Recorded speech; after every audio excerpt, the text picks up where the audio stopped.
e nessa força do seu poder.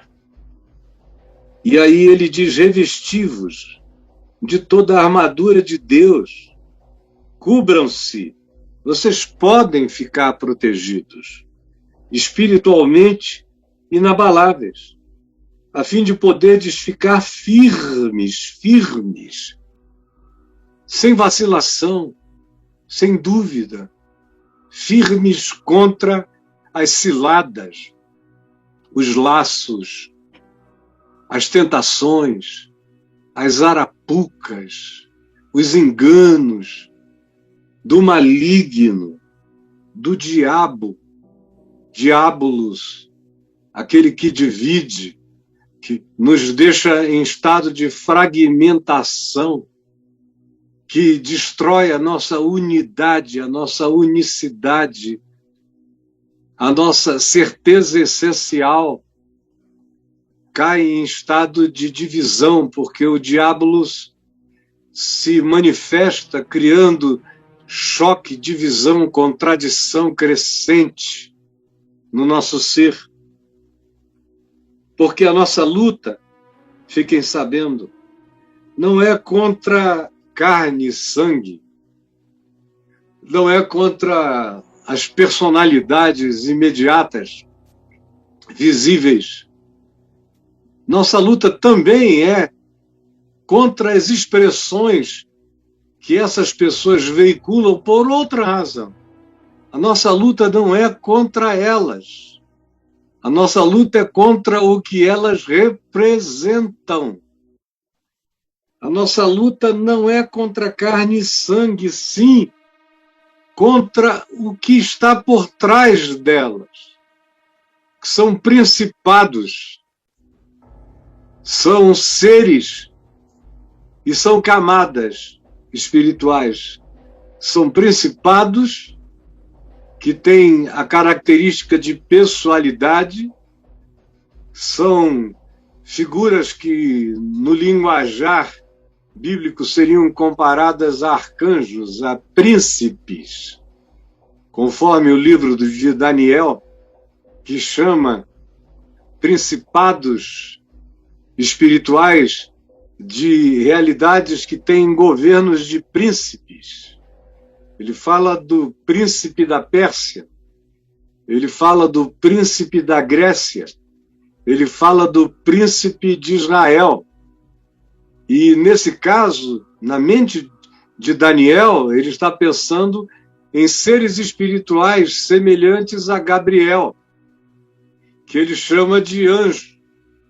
Ou, no livro de Daniel, também tem a figura do vigilante, do observador espiritual.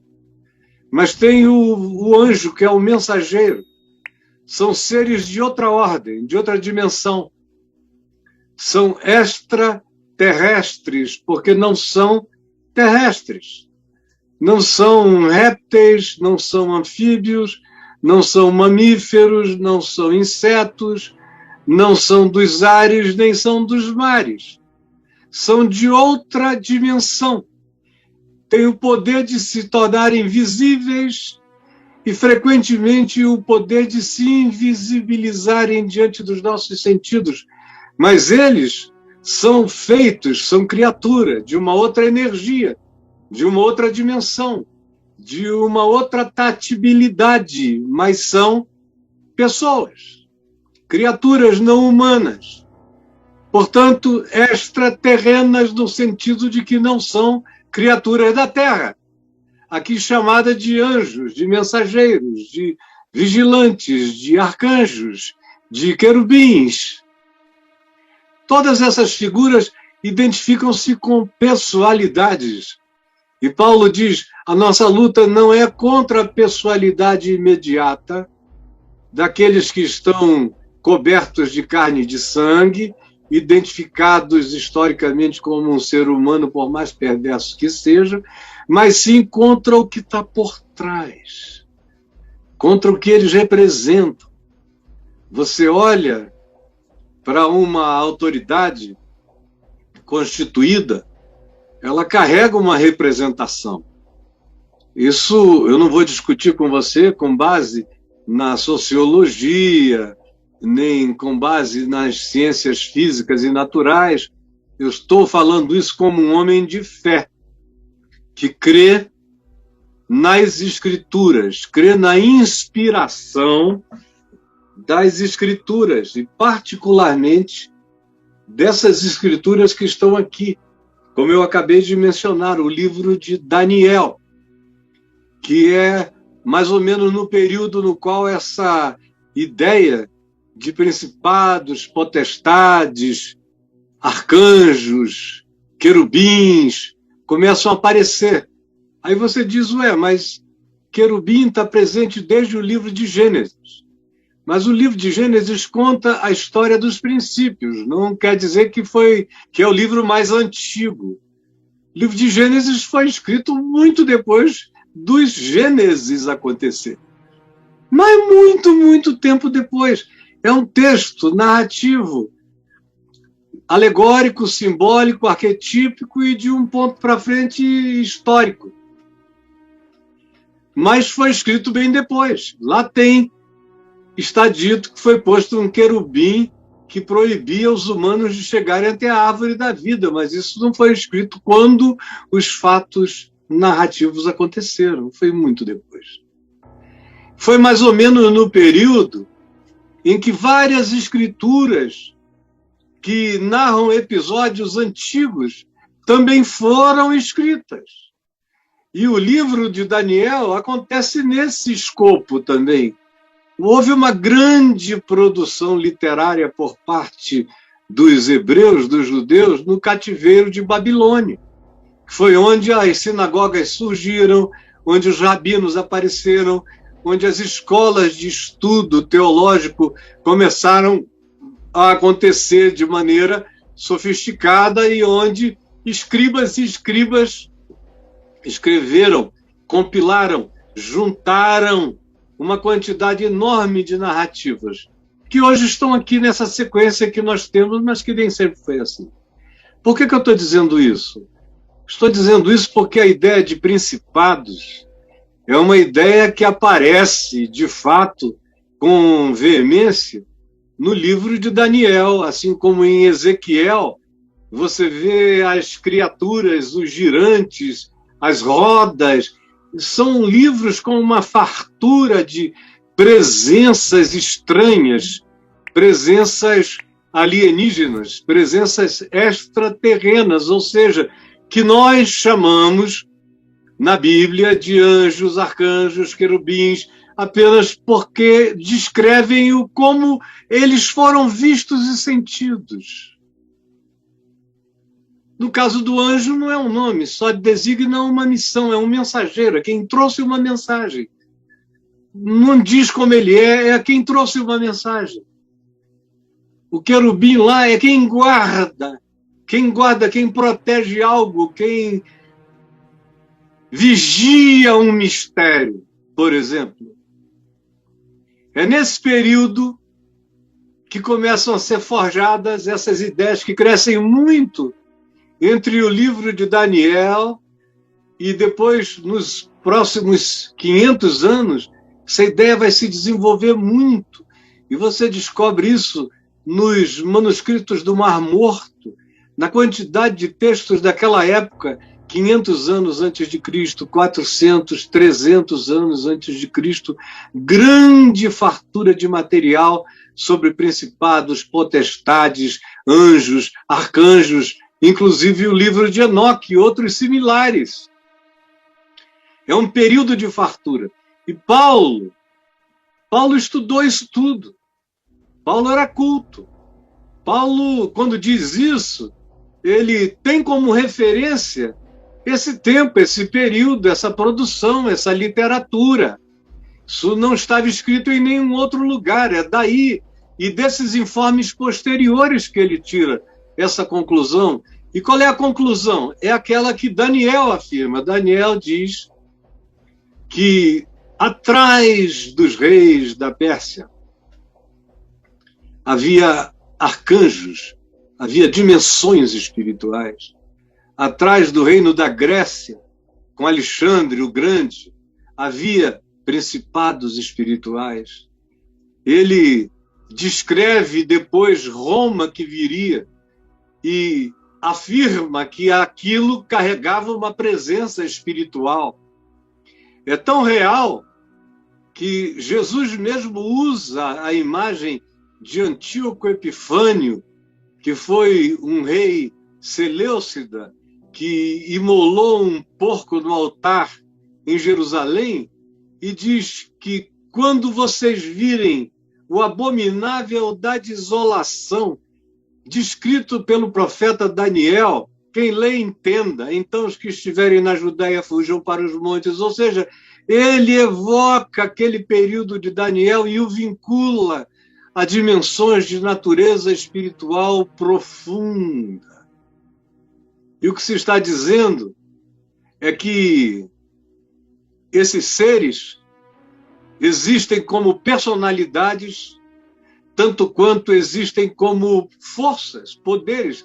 Potestade significa poderes, forças, camadas, fenômenos, principados e potestades, que são a conjuminação, a conjunção desses seres com esses poderes, formam os dominadores deste mundo tenebroso, as forças espirituais do mal que habitam as camadas e as dimensões celestes, aqui conforme a soma do que a gente lê em Paulo, do que a gente lê nos outros apóstolos e do que a gente lê nas Escrituras como um todo, são mais ou menos 9 camadas de seres e de poderes e de tronos e de soberanias e de principados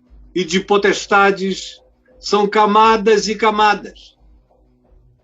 A gente vem desde manifestações demoníacas corriqueiras desses entes da obsessão, que são, como Jesus designou, os espíritos malignos, que é o que há de mais rasteiro, até entidades e domínios e camadas inteiras de dimensões espirituais. E eles todos têm um interesse extraordinário na mente humana, na minha mente, na minha alma.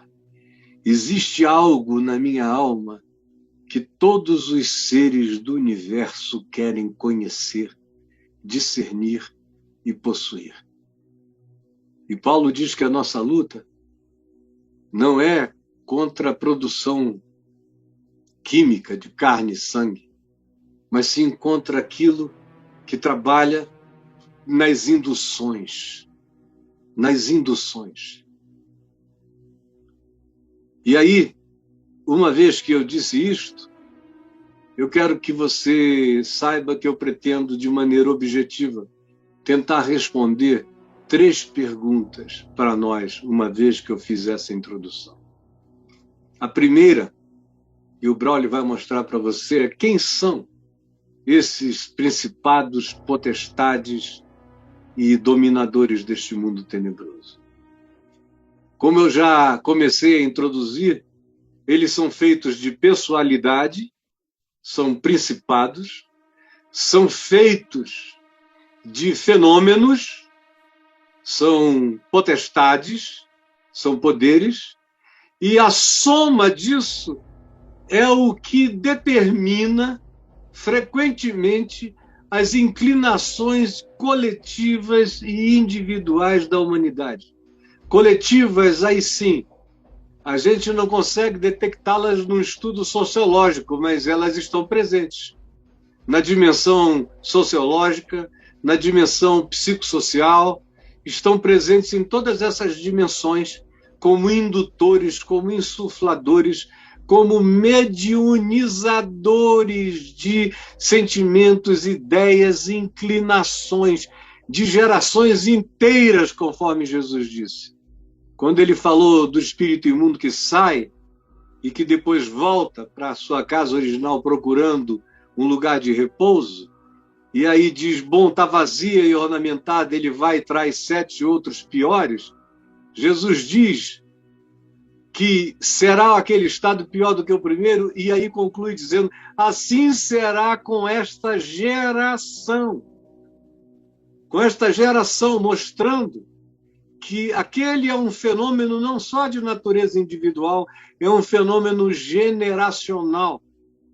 As gerações são, às vezes, esvaziadas de determinadas forças, espíritos e tendências, e se elas não são ocupadas por nada significativo, se aquele vazio generacional continua, vem algo pior ainda e toma conta daquela geração.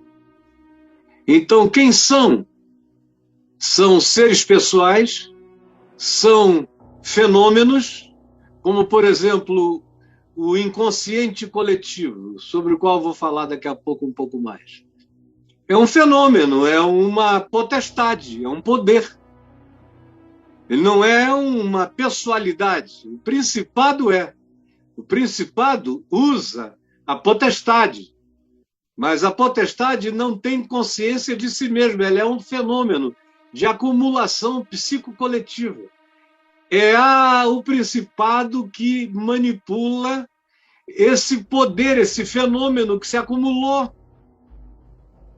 E aí você tem a manifestação dos fenômenos de controle político, das dominações, das fixações, de que uma era inteira, uma geração inteira parece possessa de um espírito estranho que surgiu. São seres espirituais, pessoais, são fenômenos, como inconsciente coletivo, são poderes, e que juntos fazem essa tendência, criam esse zeitgeist de uma geração inteira. E as pessoas mediunizam esse espírito, mediunizam, ficam tomadas. Por isso que é também psicocoletivo, é também cultural, mas é também uma insuflação de natureza espiritual usando os elementos que se acumularam, e aí sim, um estudo sociológico, antropológico ajuda você a enxergar as camadas, como para mim aqui estão tão claras que eu não vou citá-las para não ofender a muitos de vocês. A segunda coisa que eu quero responder e quero que você preste atenção é como os principados, as potestades se alimentam e crescem. Como?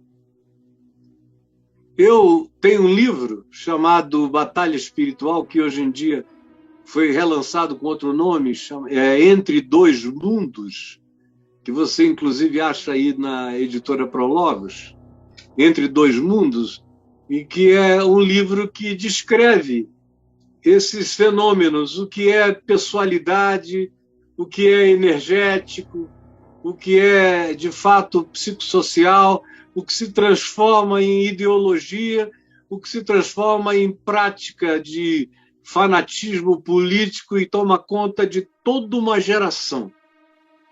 E aí, nesse livro, eu digo como essas coisas crescem e se alimentam.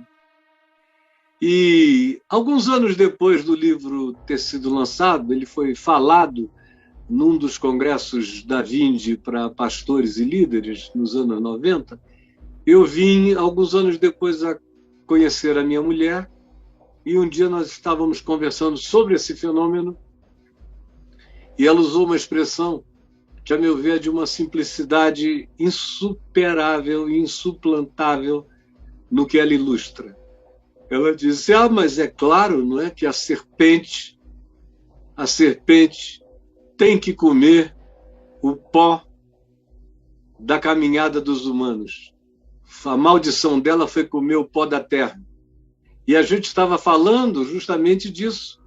Eu estava falando lá do conteúdo do meu livro, de como eu digo que é a produção humana, a produção psíquica, a produção individual, familiar, coletiva, social dos humanos, a produção política, a produção dos nossos ódios, a produção das nossas loucuras, a produção das nossas violências, a soma dos nossos homicídios, a soma das nossas indiferenças, a soma do desinteresse dos pais nos filhos, a soma do espírito de orfandade, a soma dos sonhos angustiados, dos pesadelos, das torturas e dos terrores noturnos, a soma dos medos, a soma das assombrações.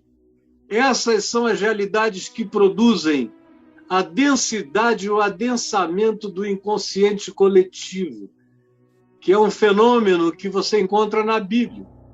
Quem botou esse nome foi Carl Jung, mas o fenômeno não foi criado por ele só descreveu um fenômeno que você encontra nas narrativas da história humana e encontra em narrativas variadas da Bíblia. Se você ler o meu livro Entre Mundos, você vai ver algumas ilustrações de como isso funciona, de como isso acontece. Mas é assim, os seres pessoais, os principados, comem esses poderes, eles se alimentam desses fenômenos, desse pó da caminhada humana, da passagem humana, da soma da humanidade. Isso fornece alimento para principados e para potestades, e eles sempre voltam, são recorrentes, sempre dizem: voltemos para a nossa casa de onde saímos. E aí eles voltam 20 anos depois, 30 anos depois, e encontram a casa varrida e ornamentada, oca. Vêm espíritos piores do que aqueles que saíram, por exemplo, há 30 anos atrás. Piores espíritos. Eles estão sempre tentando voltar. Eles não desistem jamais. Eles são de uma recorrência absurda.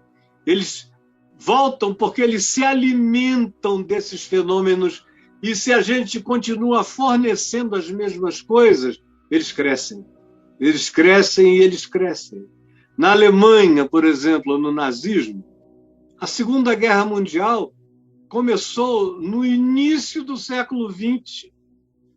Ela só teve a sua manifestação grotesca, declarada, do final dos anos 30 até o final da guerra, em 45, mas a Primeira Guerra Mundial já foi a avant-première do inferno, do que depois veio a ser a Segunda Guerra Mundial. Foi um acumulado. Hitler não foi um fenômeno da última hora, ele cresceu, ele comeu aquilo ali, ele alimentou aquele processo e foi alimentado pelo processo, e principados e potestades cresceram e deram de comer a uma geração inteira.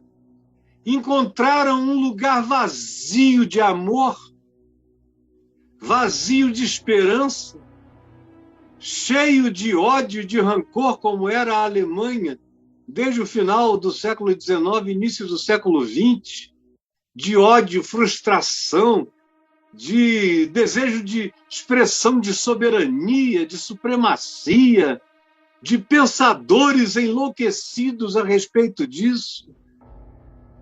O inconsciente coletivo alimentando principados e potestades que literalmente possuíram uma geração inteira. E assim a gente vai acontecendo. Quanto mais você tem essa chave hermenêutico-interpretativa, mais você entende fenômenos históricos, sociológicos, em volta do mundo e através da civilização humana.